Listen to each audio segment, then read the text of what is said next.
수인 번호 503번을 달고 서울구치소에 수감된 박근혜 전 대통령. 검찰은 내일부터 박 전 대통령에 대한 본격적인 수사에 착수하겠다는 방침인데요. 관련 내용 강신업 변호사, 최문석 YTN 선임 기자와 함께 얘기 나눠보겠습니다. 안녕하십니까? 네, 안녕하십니까? 예. 자, 박 전 대통령이 구치소에 수감된 지 이제 사흘째를 맞고 있는데 비교적 담담하게 구치소 생활을 하고 있는 것으로 전해지고 있죠. 네, 아무래도 뭐 절제가 또 잘 돼 있는 분이니까요. 네. 그래서 거기서도 역시 뭐 금방 적응하지 않을까 싶은데, 다만 이제 심리적인 어떤 적응이 필요하겠죠. 예. 지금 뭐 아침 식사는 이제 빵으로 했다고 그러고요. 물론 거기가 이제 절제된 규칙적인 생활을 해야 되기 때문에 거기에 대해서 적응하는데 시간은 필요하겠지만, 이영하 변호사가 책도 8권을 넣었다고 그러고요. 네네. 아무래도 이제 어떤 구치소의 어떤 그 규칙 이런 것들을 숙지해 가면서 적응하고 있는 것 같습니다. 예, 지금 이 현실을 받아들이기가 쉽진 않을 테지만 그래도 빨리 적응을 하고 이후 절차에 대비하는 것이 더 효과적이지 않겠습니까? 그게 현명하겠습니다만은 박근혜 전 대통령으로서는 엄청난 패닉 상태일 거예요. 우리가 일반 사회에서 가장 좋은 생활을 한다는 게 어떻게 보면 청와대 관저라고 했을 때 네. 가장 나쁜 상황의 조건이 지금 구치소 생활일 겁니다. 그것도 여성으로서 제일 처음에 들어갈 때 신체 검사 같은 거 하거나 했을 때 약간 치욕스러운 면도 좀 있을 네. 것이고, 그리고 사회에서 어떤 권력이나 어떤 직업이나 또 자기의 명예 그런 게 아무 상관없습니다. 503번 수감자일 뿐입니다. 그러다 보니까 그게 어려울 겁니다. 그리고 이제 일반적으로 우리 남자들 같은 경우도 군대를 처음에 갔을 때 굉장히 힘들어해요. 예. 처음 적응이. 무조건 일어나야 되고 정해진 시간에 무조건 자야 되고 지정된 시간에 식사를 해야 되고 거기에 맞춰서 생활하는데, 우리 여성 대통령으로서 또 그런 경험해보지 않은 대통령으로서 그것을 지켜나간다는 게 굉장히 힘들 것으로 생각됩니다. 그래서 예. 아마 어제 유영하 변호사가 갖다 준 책도 예. 쉽게 읽혀지지는 않겠지만은 좀 마음을 좀 다스리는 어떤 명상이라든가 그런 책들이 아닐까 좀 한번 추측해 봅니다. 예, 어떻게 보면 뭐 극과 극의 지금 생활을 경험을 하면서 그 어떤 본인으로서 받아들일 수 없는 부분들이 있겠지만 빨리 마음을 다스리고 이제 정리를 좀 적응을 하는 것이 중요해 보이는데, 일단 검찰도 최대한 수사를 빨리 해서 넘기겠다, 법적 재판으로 넘기겠다라는 계획 아니겠습니까? 이르면 내일부터 수사를 바로 시작한다고요? 네, 내일부터 바로 시작하지 않을까 싶어요. 예. 왜 그러냐면 구속 기간은 1차로 10일이거든요. 그리고 10일에 한해서 연장할 수 있는 겁니다. 네. 그러니까 연장 안 하고 10일 안에 수사를 마무리해서 기소할 수도 있는 것이고요. 그리고 최장 20일까지 시간을 가질 수 있다는 말이거든요. 네. 근데 지금 뭐 수사는 13개 혐의에 대해서 특수본 1기와 그리고 특검에서 충분히 돼 있습니다. 그래서 이제 부족한 부분에 대해서 이제 보강 수사를 하는 것이죠. 이 수사라고 하는 것은 공소장을 작성하기 위한 수사다, 이렇게 생각하면 쉽습니다. 수사를 해놓고 나서도 얼마든지 이제 증거를 보강한다거나 그런 시간은 충분합니다. 처음에 기소를 할 때는 공소장 일본주의라 그래서 예. 공소장만 제출하게 돼 있어요, 법원에. 그러니까 증거는 하나도 안 냅니다. 그렇게 한 다음에 나중에 이제 증거 조사가 시작이 되면, 재판이 열리게 되면 그때 가서 증거를 내기 때문에 지금은 이제 공소장을 작성하기 위해서 그 미비한 부분이라든지 빠진 부분이라든지 연결고리가 약하다든지 이런 것들을 이제 그 외과 수술식으로 말이죠, 하나하나 이렇게 체크해 가지고서 그 보강 수사 이런 것들을 하게 될 것이고, 물론 이것도 혐의가 많기 때문에 네. 시간이 걸립니다. 그래서 지금 이제 우리가 얘기할 때 대선 일정과 관련해서 기소가 좀 앞당겨지지 않겠느냐 이런 얘기를 하거든요. 그렇다면 시간이 많지는 않기 때문에 또 매일 할 수는 없는 것이고요. 네. 그래서 내일이나 적어도 이번 주 초에 할 것으로 예상이 되는 것이죠. 수사 방식은 아무래도 이제 구치소에 가서 하는 방법이 조금 더 유력해 보이는데요. 어떻게 보세요? 그 이제 예전에 그 전두환 전 대통령하고 예. 노태우 전 대통령도 그 구치소로, 교도소로 출장을 가서 조사를 했습니다. 그 이유는 이제 경호 때문이죠. 그리고 이제 대통령이라고 하는 자리는 우리가 알고 있다시피 국가 1급 기밀을 다루는 자리이기 때문에요. 네. 이제 교도소, 구치소로 밖으로 나오게 되면 무조건 경호가 붙어야 됩니다. 근데 그 경호가 만만치가 않거든요. 예. 그래서 또 그런 어떤 그 이유도 있고, 또 이제 박 전 대통령이 바깥으로 뭐 수갑을 차거나 이런 모습으로 나왔을 때 어떤 그 지지자들의 어떤 그 반대 이런 것들도 상당히 예상되고 예. 그렇기 때문에 출장 조사가 유력하고요. 아마 검찰에서도 이 출장 조사를 기획하고 있는 것으로 그렇게 얘기되고 있습니다. 예, 이 출장 조사를 했을 때 박근혜 전 대통령이 이를 거부할 가능성은 없을까요? 그래서 이제 거부는 이제 방법은 뭐 묵비권 행사는 사실 소환 것밖에 조사는 없죠. 거부를 할 수 있는 그렇죠. 거니까. 소환할 때 왜 그 최순실 씨 같은 경우에 특검에 예, 나오라면 그렇죠. 계속 안 나오고 그랬지 않습니까? 근데 이제 만약에 소환을 하게 되면 박 전 대통령이 뭐 몸이 안 좋다, 준비가 안 됐다 이런 식으로 안 나올 수가 있겠죠. 네. 근데 이제 거기로 출장을 가게 되면 가는 것까지야 가능한데 출장을 가도 박 전 대통령이 있는 그 방에서 조사를 하기는 어렵거든요. 예. 다른 곳을 정해가지고 이제 조사를 하게 되는데 그쪽으로 안 나온다든지 내지는 뭐 나는 그냥 법원에 가서 다투겠다. 당신들이 알아서 기소하라. 이런 식으로 수사에 임하지 않을 가능성도 있어 보입니다. 네. 하지만 박 전 대통령이 지금까지 한 걸로 봐서는 하나하나 자기의 억울한 점을 소명하는 쪽에 그래서 조사를 받을 것으로 예상이 됩니다. 그동안에 검찰 조사를 받는 동안에 여러 혐의에 대해서 부인하는, 그러니까 모른다, 나와는 관계가 없다라는 입장을 줄곧 유지를 해왔는데 검찰 수사를 뭐 거부하진 않을 것이다라고 했는데 혹시나 검찰 수사 과정에서 지금 그 서울구치소에 다른 피의자들도 많이 있지 않습니까? 대질 조사 가능성도 있을까요? 이미 이제 서울구치소에 관련된 최순실 씨라든가 이재용 부회장이 있기 때문에 네. 그 공간적으로는 대질 조사가 가능하겠죠. 그런데 지금 현재 우리가 조사 내용을 보면 똑같은 내용 사안이지만 모두가 부인하고 있습니다. 예. 그 대통령은 자기하고 관계가 없는 거고 이 부회장은 그 강요에 의한 것이지 자기가 뭐 어떤 대가를 바라고 그런 게 아니다. 예. 그럼 대질 조사라는 게 기본 원칙이 어떤 사안을 가지고 조사를 하는 데서 서로 내용이 틀릴 때 한 사안을 가지고 있을 때 같이 대질해서 당신이 이런 말을 했지 않느냐. 네네. 이렇게 이제 맞춰가는 건데 서로가 각자 틀린 내용을 하니까 대질 조사에 이제 의미가 없다는 게 이제 법조계의 시각인 것 같습니다. 예. 그래서 실질적으로 이제 이런 대질 조사는 안 되고 그 우리 정호성 비서관의 어떤 녹음 파일 그 증거가 있다든가 안종범 수사의 수첩 메모 같은 경우는 그걸 가지고 대질 조사는 해볼 수 있을 것 같아요. 그런데 이제 이 두 분들은 또 대통령을 예. 모셨던 사람이기 때문에 그렇죠. 그 대질 조사를 좀 거부하지 않을까 그렇게 한번 생각해 볼 수 예. 있겠습니다. 네, 앞서 이제 재판을 언제 넘길 것이냐 이 부분도 저희가 관심을 좀 가지고 지켜보게 되는데 왜냐하면 이제 지금 대선도 있고요 여러 가지 고려를 해야 될 부분들이 많지 않습니까? 언제쯤 검찰이 기소를 할까요? 일단 대선을 한번 고려해 본다면요. 네. 그 15일, 16일까지가 등록 기간 아닙니까? 후보자 등록 예, 기간이죠. 그리고 예. 17일부터는 선거 일정이 운동을 시작이 할수 되는 있고요. 거죠. 예. 그래서 이제 4월 14일까지가 이제 1차적으로 한번 예상해 볼 수 있습니다. 그래서 등록 기간 전에 네. 전격적으로 기소를 하는 것이고요. 다만 이것은 이제 수사가 어떻게 되느냐. 그때까지도 충분히 수사가 이루어진다면 뭐 미룰 필요가 없으니까 4월 14일 이전에도 가능하겠지만 네. 그 수사가 그때까지 더 해도 미진한 부분이 있다든지 그렇다면은 뭐 아무래도 그 대선 일정이 되는 것과 상관없이 말이죠. 그래 아무래도 뭐 4월 15일, 16일까지는 갈 수가 있고, 네. 근데 17일 전에는 하려고 하지 않을까라는 생각은 해봅니다. 어차피 19일까지니까요. 예. 네. 17일 전에 할 것이다.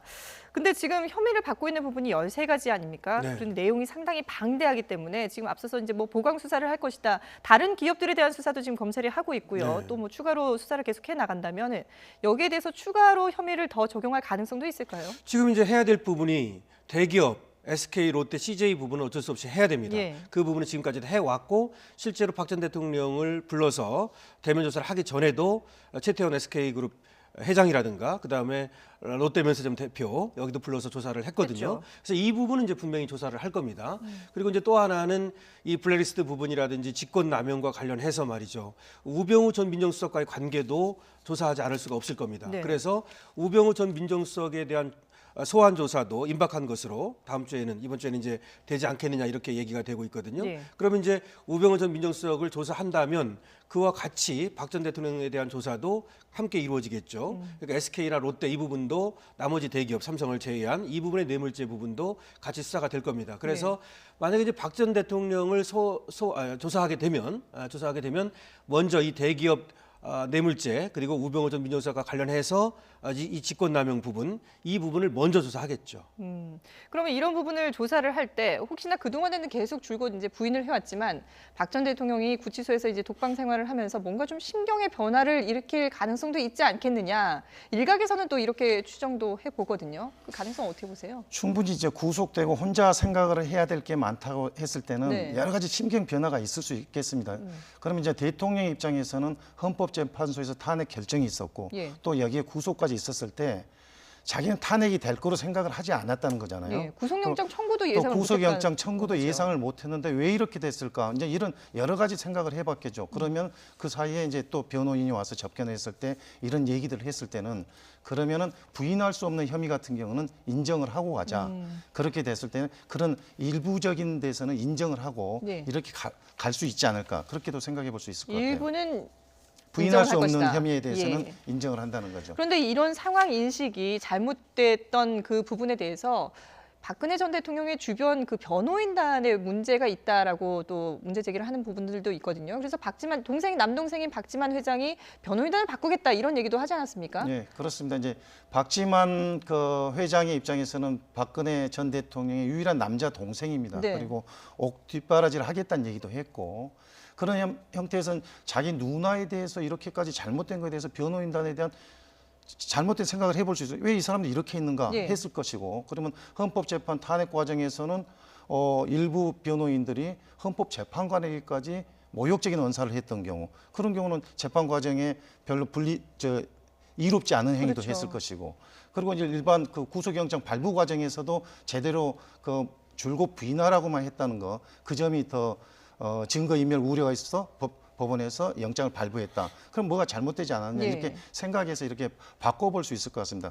또 그리고 이제 박지만 회장의 경우는 부인이 서양희 변호사가 있습니다. 그렇죠. 이렇게 될 경우 서양희 변호사는 변호인으로 선임될 수도 있고 가족이기 때문에 토요일 같은데 일반 접견을 할 수도 있습니다. 네. 아무래도 동생의 부인이 와서 또 가족적인 면으로도 좀 이렇게 얘기를 해보면 좀 더 나을 수 있지 않을까 해서 이렇게 이제 변호인단 교체 얘기가 나온 것 같습니다. 근데 이 변호인단 교체는 그 피의자가 본인이 받아들여야 되는 건가요? 수용을 해야 되는 건가요? 아니면은 그냥 주변에서 이렇게 변호인 교체를 할 수 있는 건가요? 임의로? 뭐 변호인은 본인만 선임할 수 있는 것은 아니고요. 예. 가족도 선임할 수 있고 한데 예. 본인의 동의를 받아야겠죠. 본인이 뭐 원치 않으면. 네. 근데 지금 문제는 유영하 변호사에 대한 의존도가 굉장히 높아요. 그렇다면서요? 이번에 이제 구속이 되고 나서도 유영하 변호사만 네. 어쨌든 뭐 책을 전해준 이런 것도 하지 않았습니까? 예. 아직 뭐 휴일이기 때문에 박 전 대통령과 직접 만난 것은 아닌 것 같은데요.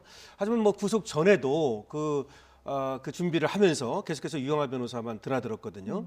그래서 유영하 변호사에 대한 어떤 그 의존도가 높아서 다른 변호사들이 설 자리가 없다 이런 얘기가 있어요. 예. 그렇기 때문에 박 전 대통령이 정리를 해줘야 됩니다. 그러니까 유영하 변호사는 하나의 그냥 메신저 역할, 왔다 갔다 하는 이런 역할만 하고 예. 법리적 다툼이라든가 이런 어떤 사실적 다툼 이런 것들에 대해서는 다른 사람들로 하겠다 이런 게 있어야 되는데 네. 그렇지 않으면 그 다른 변호사들이 박 전 대통령하고 만난다든지 어떤 준비를 하고 싶어도 유영하 변호사가 중간에서 이 가로막게 되면 그렇죠. 지금 그렇다고 얘기가 되고 있거든요. 예. 그래서 이제 박 전 대통령이 결국은 정리를 해줘야 되겠죠. 그러니까 그 부분을 이제 박 전 대통령이 어떤 신경의 변화로 받아들일 것인지를 네. 좀 지켜봐야 될 것 같은데 사실 이 박 전 대통령에 대해서 아직 재판에 넘겨지지도 않은 상황에서 벌써부터 사면 얘기가 정치권에서 먼저 나오고 있거든요. 사실 뭐 구속 전부터 그런 얘기가 나오긴 했습니다만은 이 때 아닌 사면 논쟁 어떤 부분이 지금 논란이 되고 있는 건가요? 근데 기본적으로 이제 재판에 넘겨지지 않았는데 네. 사면이라는 건 이제 말이 안 되는 그렇죠. 거죠. 예. 그런데 이제 일일 날인가요? 그제죠. 그 안철수 대표에게 이제 기자들이 질문을 했는데 네. 사면에 대해서 질문했는데 지금 그래픽에도 대통령 사면을 국민이 원하면 논의한다는데 그 이전의 과정이 있습니다. 이제 대통령 권한이 크니까 사면위원회에서 국민이 요구하면 수용해서 거기서 논의한다. 그러니까 권력을 좀 축소하는 그런 내용을 얘기를 했는데 그러니까 방점이 국민이 원하면에 국민이 찍혀 원하면 있는 있습니다. 거죠. 예. 그런데 이제 더불어민주당에서는 재판도 안 했는데 진위가 의심스럽다 이런 얘기를 하게 되는 경우가 네. 지금 최근에 국민의당 안철수 후보가 지지도가 좀 올랐습니다. 네. 이제 점차 이제 선거전이 종반으로 가고 각 정당에서 후보가 이제 결정되면 이제 진검승부를 남겨둬야 되거든요. 그렇게 되면은 문재인 대표 같은 경우에선 안철수 후보가 이제 대항마가 될 수 있죠. 예. 그러다 보니까 이런 말꼬리로 인해서 서로 이제 좀 네거티브전 그리고 이제 여론전을 하기 위해서 지금 사면 논란이 나온 것 같지. 네. 저 부분에 대해서 네. 이제 안철수 측에서는 비리 정치인이라든가 비리 경제인에 대해서 어떤 대통령이 전속적으로 독단적으로 사면하지 않겠다. 네. 사면위원회를 만들어서 그런 것들을 논의하겠다. 이것이 이제 자기들의 어떤 의사다 이렇게 얘기를 하고 있는데 비해서 더불어민주당에서는 박 전 대통령을 염두에 두고 한 말이다. 예. 이 점에서 차이가 있는 거죠. 그런데 사실은 뭐 어느 쪽 말이 맞는지는 모르겠으나 지금 뭐 대통령 선거를 앞두고 정치공학적 그런 얘기가 이제 오고 간다는 그렇죠. 그런 뭐 시선도 있는 것이죠. 예. 그러니까 뭐 사실 이런 정치공학적인 내용보다도 서로 그 공약, 정말 앞으로 어떤 대통령으로서 일을 할 것인지 이런 공약을 좀 더 구체적으로 서로 공방을 하는 게 더 합리적이고 좀 이롭지 않을까 싶은데요. 사실상 자기 집토끼가 아닌 자기 열성 지지자가 아닌 예. 다른 지지자들의 지지를 얻으려면은 그 네거티브보다는 비전을 제시해야 된다. 그렇죠. 나는 어떻게 하겠다. 그리고 대한민국의 미래를 위해서 어떻게 하겠다. 어떤 발전을 이루겠다. 이런 거에 해서 그 부동층들은 마음이 움직여질 수 있거든요. 네. 그러나 이제 지지자들은 열성 지지자들은 자기 좋아하는 후보만 하지만은 그래도 부동층을 많이 모아야 대선엔 더 가깝기 때문에 일단 비전 제시가 훨씬 더 유리할 겁니다. 예, 정책으로 좀 서로 공방을 이뤘으면 좋겠고요. 더불어민주당 같은 경우에는 지금 이제 내일 또 수도권 강원 제주 경선이 이제 마지막 후보 선출 과정 아니겠습니까? 그런데 지금 문제는 이제 과반을 넘느냐 안 넘느냐 이 부분이거든요. 어떻게 전망을 해보세요? 지금까지 3차 경선 동안에 이제 문재인 전 대표가 계속 1등을 그렇죠. 했습니다. 예. 그런데 이제 수도권에 이제 거는 기대가 뭐냐면은 수도권의 선거인단 136만 명이에요. 그 세 군데 합한 것보다 훨씬 많습니다. 네. 그렇기 때문에 이제 이 수도권에 향배해서 어느 쪽으로 가느냐. 지금 현재는 이미 과반 55% 이상 넘었지만은 예. 지금 문재인 전 대표 입장에서 45%만 얻어도 과반이 넘습니다.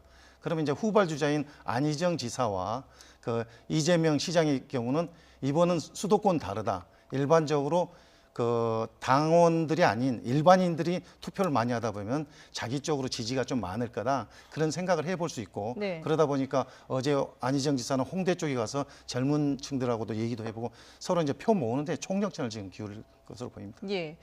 뭐 민주당에서 이제 문재인 전 대표가 일단은 지금 우세를 이어가고 있는데 전체적인 여론조사에서도 일단은 1위를 고수하고 있거든요. 네. 그런데 국민의당 안철수 전 대표, 그러니까 아직까지 후보로 이제 확정은 되지 않았습니다만은 안철수 전 대표가 지금 2위로 전체 여론조사 2위로 부상을 했습니다. 이 부분도 눈여겨봐야 될 것 같아요. 일부 여론조사에서 지금 10% 정도 차이까지 거의 따라붙었죠. 31% 대 19%. 그래서 지금 비약적 지금 약진을 했는데요. 그렇죠. 지금 뭐 소몰이 창법이라고 하는 그런 어떤 연설도 하고 네. 과거에는 좀 약하다 이미지가 강철수의 이미지를 보여주고 그랬는데 있다 뭐 이러죠. 그 이미지 변화에 성공한 예. 것을 일단 보여집니다. 그리고 또 하나는 지금까지 계속해서 문재인과 내가 붙으면 내가 이긴다라고 하는 얘기를 계속해서 해왔는데요. 그 전략이 일단 좀 유효한 것 같아요. 근데 문제는 안철수 전 대표가 계속해서 이렇게 약진하기 위해서는 말이죠. 이것이 여기서 멈출 수가 있거든요. 네. 그것이 이제 어떻게 앞으로 문재인과 자기의 어떤 구도를 계속해서 형성해 나갈 수 있느냐 하는 것인데요. 지금까지는 아직 대표가 확정이 되지 않았지 않습니까? 그렇죠. 그래서 문재인 이 더불어민주당 이쪽이 이제 4월 3일 날 내일 이제 확정이 되죠. 뭐 결선 투표가 없는 이상. 네. 그다음에 국민의당은 4월 4일 날 되고 나머지 바른정당과 자유한국당은 이미 됐습니다. 네, 했죠. 이와 같이 후보가 확정되고 나서 여론 추이가 어떻게 변하는지가 중요합니다. 만약에 네 당이 다 후보가 확정되고 나서 안철수 후보가 문재인 전 대표를 따라 붙는다면 그렇다면 그 정치 지형이 완전히 새롭게 개편되는 것으로 볼 수가 있거든요. 다시 말하면 현재 그 더불어민주당에서 3명의 후보가 있을 때 이때는 여기에만 지금 집중이 많이 됐었어요. 사람들의 국민들의 시각에 말이죠. 그런데 이것이 안철수 후보 쪽으로 옮겨가고 있단 말이죠. 그렇기 때문에 하여튼 이 정당의 각 후보들이 결정되고 난 다음에 요 며칠 사이에 이 여론 추이가 굉장히 중요하게 변화가 되면 네. 여기에 따라서 문재인 대 안철수 이 대결이 굉장히 흥미롭게 될 겁니다. 예. 그와 함께 또 관심을 끄는 부분이 이제 단일화, 후보 단일화 부분인데 일단 뭐 자유한국당의 홍준표 후보 그리고 바른정당의 유승민 후보 두 사람이 이게 글쎄요. 단일화를 해야 된다라고 한쪽에서는 주장을 하고 있지만 또 한쪽에서는 전혀 받아들이지 않는 모양새고 이러다가 단일화가 이루어질 수 있을까라는 의구심도 좀 들긴 하는데 어떻게 전망하시나요? 그렇죠. 이제 바른정당의 유승민 후보는 그 친박 중심의 그 정당에서 빠져나와서 예. 합리적인 보수를 하겠다고 해서 당을 만들어서 이쪽이 후보가 됐습니다. 그렇죠. 그러다 보니까 집을 나온 사람 입장에서는 자유한국당과 지금 당장 연대할 수 없다고 하겠죠. 그런데 이제 자유한국당 홍준표 대표는 우리는 이혼한 게 아니고 별거 중이기 때문에 네. 언제든지 우리 그 보수층에 결집을 해서 합해질 수 있다. 그럼 이제 보수층 표가 지금 아무래도 지금 어디 마음을 의지할 수가 없지만 보수 후보가 단일화된다면은 보수층 표도 어느 정도 결집이 될 겁니다. 네. 그걸 홍준표 후보는 지금 노리고 있어서 자꾸 구애를 하고 있습니다. 그러나 유승민 후보는 지금 현재 응하지 않죠. 그래서 자기의 주가를 지지도를 조금이라도 더 올린 뒤에 유리한 조건에서 이렇게 할 생각일 겁니다. 그리고 또 두 후보가 자유한국당과 바른정당 후보가 단일화를 하겠다고 합의를 했다 하더라도 어떻게 할 거냐. 단일화 룰이 또 문제입니다. 그렇죠. 홍준표 후보는 우리 보수층 자유한국당이나 바른정당 지지자들 중심으로만 여론조사를 하자고 할 거고 유승민 후보의 입장에서는 친박에 염증이 생긴 중도표도 있기 때문에 전 국민을 대상으로 여론조사를 해서 거기서 결정을 하자. 이렇게 하기 때문에 단일화가 빠른 시간에 하긴 해보려는 접촉은 있겠지만은 네. 그런 결론이 빨리 나지는 않을 것 같습니다. 네, 제 생각에는 말이죠. 예. 단계적 단일화 이것이 이제 될 것으로 생각이 되는데요. 먼저 이제 보수는 분열하지 않는다는 말이 있는데 일단 지금 분열이 된 것처럼 보이지만 아까 네. 얘기한 것처럼 이혼이 아니고 이게 별거일 수 있어요. 그래서 결과적으로는 뭐 친박 청산 뭐 이런 얘기가 나오지만 단일화될 가능성이 높습니다. 거기에는 이제 선거 비용 보전 문제도 있고요. 지금 네네. 509억인데 네. 이 돈이 지금 하나도 보전 못 받게 되면 거의 치명타를 입거든요. 그래서 이제 먼저 보수 바른정당과 자유한국당이 단일화되고 나서 그다음에 중도라고 볼 수 있는 지금 뭐 중도적 색채가 강한 것이 안철수 후보거든요. 네. 여기와의 단일화가 이제 2단계로 이루어질 가능성이 있는데요. 제가 보기에는 이 단일화가 극적으로 이루어질 가능성이 있습니다. 그러니까 5월 9일 날이 선거 아닙니까? 네. 그러면 과거에 노무현 전 대통령하고 정몽준 대표하고의 그 어떤 단일화 있다가 나중에 또 뭐 파기하고 그런 네. 전례가 있는데 그와 마찬가지로 끝에 가서 말이죠. 아주 그 전격적으로 이어질 가능성도 있어서 이번 대선은 끝까지 지켜봐야지 지금 나오는 어떤 그 여론조사 어떤 그 추이 이런 예. 거 가지고 섣부르게 판단하기는 어렵다고 보입니다. 아직까지는 단정 지을 수 없다. 그렇습니다. 예. 지금 사실 뭐 겉으로는 공방을 벌이고 있지만 물밑으로 접촉이 이루어지고 있는지 그것도 저희가 알 수 없는 부분이고요. 뭐 정치는 생물이라고 하니까 일단 뭐 대선 전까지 좀 지켜봐야 되겠습니다만은 그 중에 김종인 전 민주당 비대위 대표가 과연 어떤 역할을 또 할까? 뭐 조만간 출마 선언을 하겠다라는 얘기도 들려오고 있는데 지지를 뭐 안철수 전 대표 쪽을 좀 지지를 하는 것 같은데요, 국민의당. 근데 지금 지지를 하려면 그냥 이렇게 지지를 하겠다라고 선언하는 게 아니라 대선 주자로 나서는 이유는 뭔지 이런 부분도 좀 궁금하거든요. 김종인 전 대표 입장에서는 중간지대에서 통합을 하기 위한 어떤 통합 연대에 자기 목소리를 높이고 싶은 겁니다. 네. 그렇기 때문에 정운찬 전 총리라든가 지금 최근에 좀 그 회사를 사임했던 홍석현 전 JTBC 회장이라든가 이런 분들하고 모아서 통합 정부를 이렇게 만드는데 좀 만들려고 하는 거예요. 네. 그런데 자기가 이제 출마해서 그 통합 연대라는 것에 자기가 중심이 서고 싶은 거죠. 그러면서 이제 안철수 국민의당 후보라든가 유승민 바른정당 후보라든가 이 중간지대를 지금 모으고자 한다고 생각됩니다. 예. 그 이유는 보면은 김종인 전 대표 입장에서 옛날 개헌을 연결고리로 해서 삼지대 이렇게 했었는데 반기문 떨어져 나가고 이렇게 하다 보니까 그 중간지대를 파이를 키우겠다는 게 그 가장 큰 목표인 것 같습니다. 예. 그렇기 때문에 오늘 오후에도 이 김종인, 정운찬 그리고 홍석현 세 명이 또 모여서 통합 연대에 대한 어떤 그 의견을 나눈다는데 여기서 네. 어떤 얘기가 나올지는 모르지만 그런 쪽으로 해가는데 의견을 같이 할 것으로 생각됩니다. 그러니까 대선 출마는 일단 비례대표까지 버리고 나왔는데 자신의 네. 어떤 급을 조금 더 높이겠다 이런 그렇죠. 의도인가요? 비례대표까지 버리고 나왔다는 얘기는 예. 그거보다는 더 높은 권력을 더 어. 많은 권력을 갖겠다는 것인데요. 예. 이게 재미있는 것이 29일 날에는 경제민주화를 그 의제로 해가지고 세 네. 사람이 만났었거든요. 네네. 아까 그 정운찬 전 총리하고 홍석현 전 회장. JTBC 예. 회장하고. 근데 이번에 오늘 2일 날은 이제 그 대선 후보 논제 이걸 하겠다는 겁니다. 누구를 네. 대선 후보를 할지 이런 것들을 하고 통합 정부 얘기를 하겠다는 거예요. 이 얘기는 뭐냐면 자신이 이제 그 비례대표를 버리고 나올 정도로 나와가지고 지금 어떤 역할을 하겠다는 건데 물론 이제 5일 날 대선 후보 뭐 출정식을 한다고 그래요. 네. 발표를 한다고. 예. 근데 이거는 이제 어떤 불쏘시개 역할을 하기 위한 전제 조건이고 제가 볼 때는 이번엔 누가 대통령이 되든 과거같이 큰 권력을 행사할 수가 없어요. 예. 국회의 어떤 도움 없이는 사실 아무것도 할 수 없을 정도로 지금 이제 대통령이 과연 그 권한을 제대로 행사할 수 있겠느냐는 것조차가 의문이거든요. 네. 그렇다면 국회 권력이 굉장히 커질 거거든요. 따라서 국회 권력을 어떤 식으로든 간에 선점하고 또 분점할 수 있다면 나름대로 큰 권력을 행사할 수 있다. 저는 이렇게 본다고 보거든요. 예. 그래서 여기에서 뭐 대선 후보로 나가든지 아니면 누군가를 대선 후보를 도와줘서 권력을 가져오면 거기에서 권력 분점을 통해서 일부 권력을 행사할 수 있을 것이고 그렇지 못한다 하더라도 지금 같은 이런 어떤 통합이라든가 내지는 이걸 통해 가지고 국회 권력을 어느 정도 행사할 수 있을 것이다라는 것이 이 사람들의 생각이 아닌가, 이분들의 생각이 아닌가 이렇게 생각됩니다. 예, 사실상 예. 연정이나 이제 통합정부 운운하시는 분들은 네네. 기본적으로 이제 문재인 전 대표를 다 겨냥하는 겁니다. 문재인 전 대표가 줄곧 1위를 하기 때문에 문재인 대표는 단독 정부다. 네. 그럼 나머지 연정을 하겠다. 이런 분들이 통합 정부를 구성해서 이렇게 나가면은 서로 혼란이 없지 않겠느냐 이런 얘기거든요. 근데 네. 이 룰을 또 전제 조건이 있습니다. 이게 이제 성사가 되려고 하면은 서로 합하자고 하면은 내 스스로가 양보할 수 있다는 생각을 해야 되는 거예요. 그렇죠. 근데 이게 없으면 일단 안 됩니다. 예. 그리고 두 번째는 문재인 전 대표는 이런 데 중도 보수층에서 뭐 외교 안보나 불안한 게 있다. 또 어떤 면 패권이다. 그러면 그거에 반대해서 우리는 이렇게 하겠다는 여기에 공식적인 비전을 제시를 해야 됩니다.